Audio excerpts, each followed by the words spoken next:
si JJJ emang nggak ada, terus Boko Starsnya yang selalu bersinggungan dengan Loud, mungkin itu bisa lebih dihindari dan tidak usah terlalu terburu-buru mengejar first blood ya.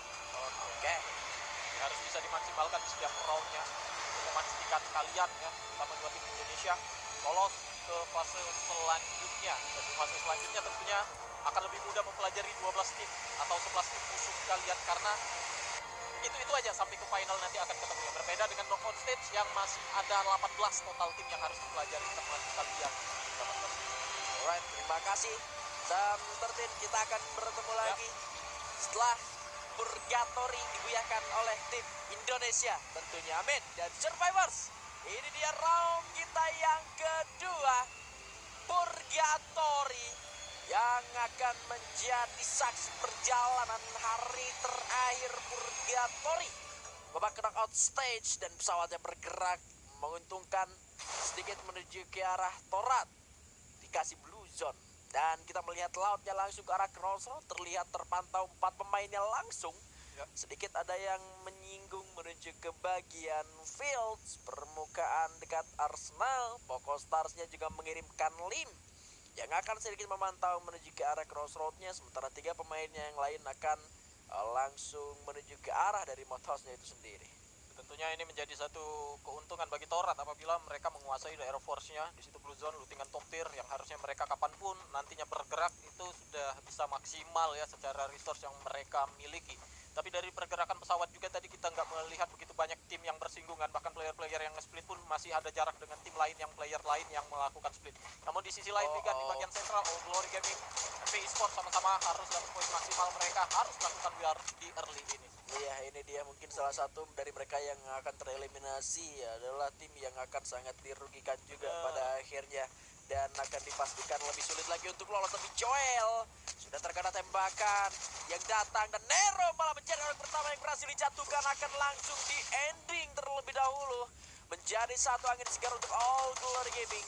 Ada UAV light yang sudah di spawn oleh teman-teman dari PI Sports. Mana kali ini kalau melihat dari PI Sportsnya, mereka tidak akan mengendorkan penguncian area di bagian atas dari sentralnya itu sendiri. Tapi yang terpenting adalah tim yang sedang membutuhkan poin sangat banyak pun Osaka di sana sudah mulai terlihat masuk. Ya, tiga tim yang sama-sama kesempatan terakhir mereka bermain pada hari ini untuk mendapatkan poin maksimal biar bisa lolos. Makanya mereka kita lihat dari tadi tiga tim ini lah tidak termasuk All Glory Gaming ya. Di game pertama tadi mereka defensif sekali, tapi kali ini mereka harusnya tahu karena di minggu sebelumnya juga PI Sports berhasil memenangkan war di Central berhadapan dengan All Glory Gaming dengan setup bagian atas, tapi kesabaran dari player-player PI Sports menjaga posisi mereka itu berhasil memenangkan war. Tidak untuk kali ini karena Osaka sudah belajar dari minggu sebelumnya. Apabila dua tim lainnya akan melakukan fight di bagian sentral, mereka kali ini mencoba keberuntungan, barangkali bisa dapetin 1 atau 2 player atau justru lebih banyak di sentral ini. Dan harusnya All Glory Gaming sudah paham itu bukan tim yang sama setelah mereka dapatkan tadi satu kill-nya. Ini adalah tim yang berbeda. Yang harus mereka waspadai adalah serangan dari dua arah berbeda. Jadi PI Sports sudah bergerak ke arah bagian kanan mereka, di mana Lopez XL di bagian atas menggunakan Paraval sudah akan memberikan damage ke arah player-player yang ada di tim PI Esports. 124 sudah bakal dilemparkan oleh Nyuk. Mana Doncry akan berputar ke sisi kanan dan tidak mengetahui adanya Esteban itu akan berbahaya bagi PI Esports nantinya, Bigan. All Glory Gaming sudah kehilangan satu playernya atas ledakan yang diberikan dari arah Osaka. Sementara PI Esports masih memantau dan sepertinya mereka sadar kalau yang mereka lihat, kalau yang mereka pantau ini bukan hanya satu tim. Nero sudah terkena tembakan dari seorang Esteban, 124 yang sepertinya terlalu jauh, tidak akan terlalu komit. Tapi lihat Osaka sudah mulai bergerak menuju ke arah PI Sports. Malah kali ini Justin berhasil mendapatkan ke seorang Nuke. Kedua kalinya PI Sports dipatahkan inisiasi yang akan mereka lakukan. Bahkan Nero pun tertangkap. Sebuah headshot diberikan dan kembali poin eliminasi didapatkan oleh Osaka sebagai pendatang ketiga yang menuju ke arah sentral, berebutan ke arah vending machine antara All Glory Gaming dan juga PI Sports. Doncry akan terjebak sementara satu orang rekannya sudah melarikan diri menggunakan vehicle. Ya, Hongan yang berpikir cepat kayaknya tadi ya, dari PI Sports itu nggak sadar ada Osaka di sini. Makanya mereka setelah berhasil merevive satu player, mereka coba untuk ngebangun setup. Tapi ternyata All Glory Gaming ngebiarin aja dulu dua tim yang melakukan war di sini. Namun itu ya Satu kesalahan lagi dilakukan oleh PI Sports, di mana mereka sampai dengan menit keempat ini sudah ada beberapa player mereka tereliminasi. Hongan hanya tersisa sendiri yang harusnya bisa Kelihatan. untuk merevive teman-temannya yang sudah harus terjatuh. Namun itulah bayaran yang harus diterima oleh satu player yang buying time, membiarkan Hongannya kabur dari tempat ini karena ini bukan situasi yang baik untuk bertahan terlalu lama di bagian sentral, karena mereka juga PI Sports tadi sudah eliminasi duluan. Sementara All Glory Gaming yang kehilangan 2 player mereka tentunya di awal tadi sudah berhasil di revive semua oleh Smash. Sayangnya tidak dilihat dengan baik di mana playernya jatuh atau turun oleh tim Osaka. Tapi ternyata prediksiku berbeda. Prediksiku ternyata salah, dengan kenyataannya justru malah lautnya yang bermain-main menuju ke area dari Marble Works itu sendiri. Ledakan-ledakan terjadi, tapi ini dia yang sangat menyulitkan. Ada Skyler yang tiba-tiba masuk mengarah Buriram United. Satu hit ke arah Gethai, masih belum bisa menumbangkan dirinya. Tapi bagaimana kita melihat close combat yang akan sangat kuat dari laut, ditambah dengan sniper yang jauh dalam visionnya, ini akan sangat memudahkan laut untuk buat teman-teman dari Buriram United dieliminasi. Tapi tidak kalah kuat bagaimana formasi 1-3 juga dilakukan oleh Buriram. Moshi memiliki tempatnya sendiri, Moshi memiliki visionnya yang tentunya akan dimaksimalkan oleh dirinya bersama dengan teman-teman. Tapi penyerangan balik dilakukan karena laut sudah bergerak ke arah Moshi, dan Moshi dikirimkan ke arah depan dengan mini usinya, tapi Moshi cukup low dan masih bisa menyelamatkan dirinya ke arah belakang. Akan berganti lapisan dari Buriram. Moshinya mundur, tapi Wasana menjawab keadaan dengan sebuah granatnya. Moshi memang tumbang, tapi Gethai berhasil menjawab hal tersebut, membuat kali ini laut dalam keadaan yang sangat sulit. Tapi Buriram kehilangan 3 player, dan bahkan Buriram United habis punya terbitlah Tusun, bukan di Crossroad tapi di Marble Works drop zone-nya sendiri. Ya sayang sekali ya, padahal mereka tadi kalau kita melihat Buriram itu sempat mundur ke bagian belakang, tinggalkan satu player aja di bagian depan mereka untuk ngebaca situasi tentunya, di mana mereka itu akan benar-benar mempelajari ini lokasi player ada di mana saja. Mungkin saja ketika mereka sudah ketahui informasinya, ini satu orang snipernya ada di bagian belakang, ada di bagian vending mesin, makanya komit kembali mereka ke bagian depan. Hanya saja tadi kayaknya offside tuh player yang harusnya warnya itu di luar dari visionnya Meksiko aja. Harusnya bisa mereka lakukan itu, tapi ke trigger, dan pemain dari Loudnya itu terlalu disiplin sekali mereka. Mereka tidak mau ngambil resiko melakukan fight di luar jangkauan Meksiko. Ya betul-betul, dan first contact-nya sebetulnya udah dimenangin sama Wasana dengan granatnya tadi. Harusnya, karena beberapa player juga sudah harus terjatuh tadi. Tapi itulah mereka mungkin terlalu pede, ini bisa kita menangi, tapi Meksiko yang ada di bagian belakang itu free hit sekali. Dia bisa memberikan serangan-serangan tentunya walaupun player lawan di balik wall, dan satu damage dari snipernya sangat mudah bagi temannya. Satu hit lagi sudah akan terjatuh. Padahal tadi dari teman-teman lautnya itu udah nggak punya Skyler lagi kan? Dia sudah dipakai tadi Dipakai tadi oleh seorang Meksiko yang pegang. Iya. Sudah dipakai, di steril dulu oleh Buriram. Makanya mereka tarik mundur, kemudian kembali lagi ke bagian depan. Percaya diri sekali dong mereka, makanya ke bagian depan. Andaikan mereka bisa narik tuh player-player lot, mungkin situasinya akan berbeda. Tapi sebegitu impactnya ya ketika Dew dipaksa buat gak ikut war gitu loh. Karena seharusnya Dew punya posisinya sendiri sama kayak Meksiko. Sorry, Dew itu XPS. Dew, Moshi. Ya, Iya. yang berada di tempat berbeda. Iya, itu sebegitu impactnya ketika Moshi emang dipaksa buat gak ikut war ya. Tapi ternyata hal yang menarik juga terjadi untuk tim Indonesia karena Torat, oh my god, Lozi terkena silent ketika berusaha untuk melakukan inisiasi, tapi ledakan-ledakan akan diberikan ke arah hotshot, dan Anas berhasil ditangkap dengan ledakan yang diberikan dari RGS. Seorang Ikal bahkan belum sempat ditolong. North akan memimpin jalannya sebuah penyerangan, tapi Action juga menjadi korban laga di seorang Ikal, sehingga North ingin masuk lebih dalam lagi dengan Just Busternya, dan Ikal mendapatkan banyak sekali poin eliminasi, membuat Hotshot berhasil dieliminasi tanpa harus terlalu banyak effort dari Torotnya itu sendiri. Tapi hati-hati karena kita sudah melihat adanya Expand yang sudah mulai mendengar pertempurannya. Ya, itu tadi pure gempuran atau serangan yang dilakukan oleh player-player dari tim Torat. Benar-benar nggak bisa ngapa-ngapain.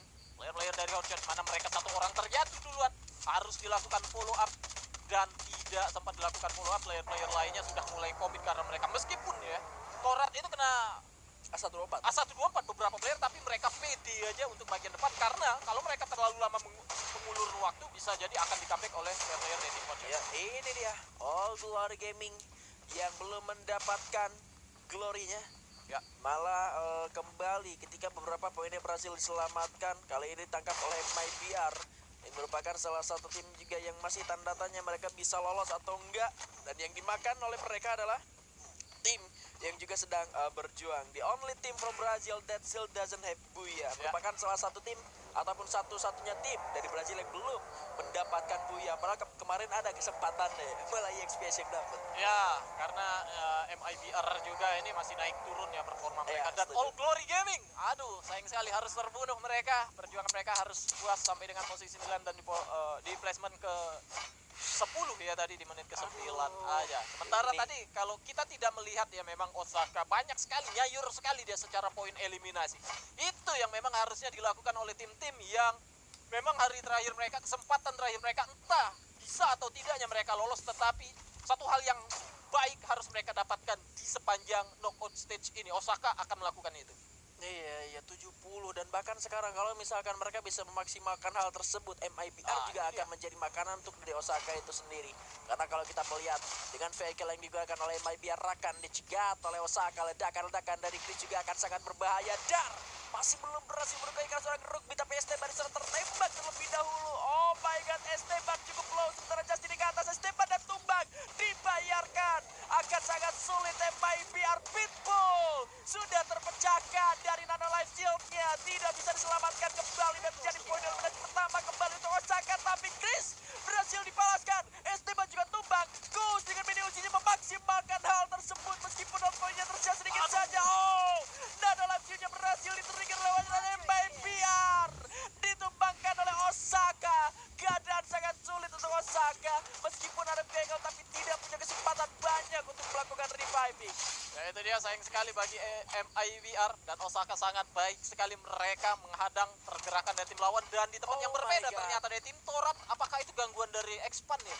Expand dan juga 2 poin eliminasinya diambil oleh Poco Stars. Oke, karena memang tadi Expand itu bergerak ke arah rumah ayam juga, dan ternyata di bagian atas ada player-player dari tim Pokostar. Kalau kita balik lagi tadi dari MIBR, sayang sekali cukup bagus mereka untuk mendapatkan beberapa poin eliminasi, tapi sayang sekali mereka mungkin agak sedikit telat masuk ke dalam circle-nya, karena ternyata di bagian depan mereka ada Osaka. Satu pergerakan agresif sebenarnya mereka lakukan, sempat berhasil menjatuhkan beberapa player, tapi sayang sekali juga ketika mereka harus berhadapan war jarak dekat. Tentunya player Osaka itu paham jalur masuk dari MIBR, sementara MIBR tahu di depan ada musuh dan lokasi pastinya mereka belum ketahui. Oke. Sementara Expand juga akan mencoba dihantam oleh EXPS. Ini dia tim yang juga sedang membutuhkan poin eliminasi. Cobra coba regroup kembali masuk ke dalam sebuah compound, butuh healing terlebih dahulu di Excel, tapi dia sudah terkena tembakan, dan Cobra ternyata terkena tembakan dari arah yang tidak dia ketahui. EXPS berhasil menumbangkan satu tombak utama dari Expand, tapi 2 player dari XPS harus terjatuh di tangan seorang Crime MKS. Berbahaya sekali. Deo masih terkunci atas ruang, dia bukan sendiri, tapi Casper hampir juga berhasil dijatuhkan, mengurung dirinya terlebih dahulu, terdelay penyerangannya, tapi Crime masih akan mengamuk dengan apa yang dia miliki karena seorang Deo yang sudah mulai terkunci perlahan-lahan. 2 orang saja, tapi lihat bagaimana Poco Stars akan memaksimalkan momentum tersebut. Poco Stars akan datang menuju ke arah pertempuran yang sedang terlihat, dan Expand duluan yang tumbang. EXPS juga menyisakan 2 orang saja dalam pantauan seorang Lim, dalam pantauan seorang Eitindir, dan bahkan Deo pun sudah tertembak. 2 orang tersisa akan sangat sulit bertahan, mengingat di sana pun tidak ada vending mesin yang bisa digunakan. Ya tentunya mereka setidaknya tidak lebih cepat eliminasi oleh player-player dari tim Expand ya, tapi Pokostar juga sini masih sedikit ragu, mereka tidak terburu-buru untuk mengikuti atau bertempur secara langsung dengan player-player yang tersisa, karena mereka melihat dari pergerakannya, mereka belajar dari game pertama tadi, ada war mereka ikuti, ternyata ada tim banyak sekali, apalagi ini sudah zona semakin kecil, dan PI Sports tadi baru saja tereliminate. Di sisi yang berbeda, ini dia dari Latam, ada Osaka juga dari Brazil. Loud akan berhadapan 3 lawan 4 tentunya, 4 lawan 4 bahkan di sini. Osaka yang masih dengan 4 player, tentunya mereka berada dengan posisi mental cukup bagus. Sayang sekali sudah ada yang terjatuh, bahkan 2 player. Yang tersisa hanya 2 orang saja dari tim Osaka. Bagi Loud akan sangat mudah, dimana Chris sudah kelihatan juga Kus berada di balik satu batu. tentunya akan diberikan damage. Lost 21, satu player lagi berhasil dijatuhkan. Harusnya Osaka kembali di placement keempat saja dengan perolehan kill yang cukup banyak. Iya, itu merupakan hal yang cukup baik, tapi lebih baik lagi untuk Indonesia karena kali ini Pokostas akan masuk menghancurkan laut di sana.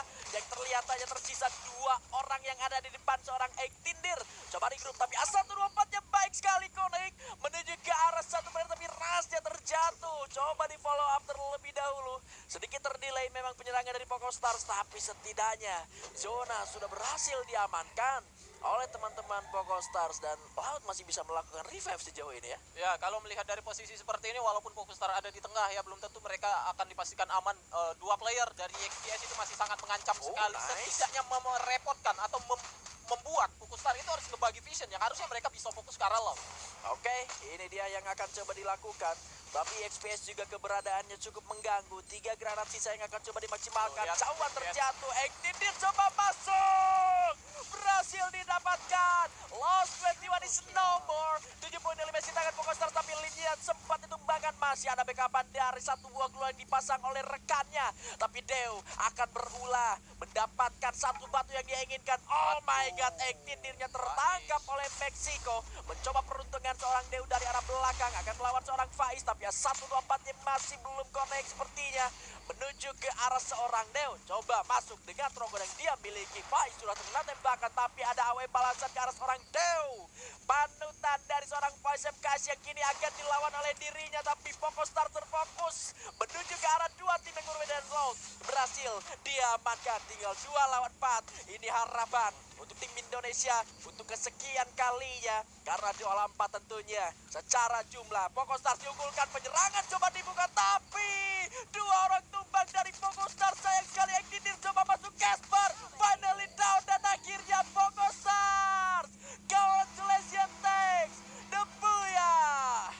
Itu yang seperti aku bilang tadi, meskipun Pokostar ada di bagian tengah dari zona yang membuat 2 tim Laut dan juga EXPS yang hanya tersisa berdua harus bergerak. Tapi lihat apa yang dilakukan EXPS, memanfaatkan momen ketika Pokostar fokus ke arah kanan, bahkan Faiz hampir kecolongan tadi. Dia tadi hampir aja kecolongan oleh seorang Adeu yang coba untuk maju ke bagian depan. Bahkan Deu cukup pede yang ngambil satu batu yang harusnya itu milik Pokostar, ditinggalkan karena Pokostar lainnya harus fokus ke arah Laut. Tentunya itu yang harus difokuskan lebih dahulu. Jumlah player Laut tadi masih cukup unggul, masih cukup banyak, apalagi harus di revive 4 player tentunya. Keberanian EXPS menggunakan mini launchpad. Dan gak ada yang lihat dia sampai dia akhirnya bersembunyi di rumah coklat. Matt Kitan di sana,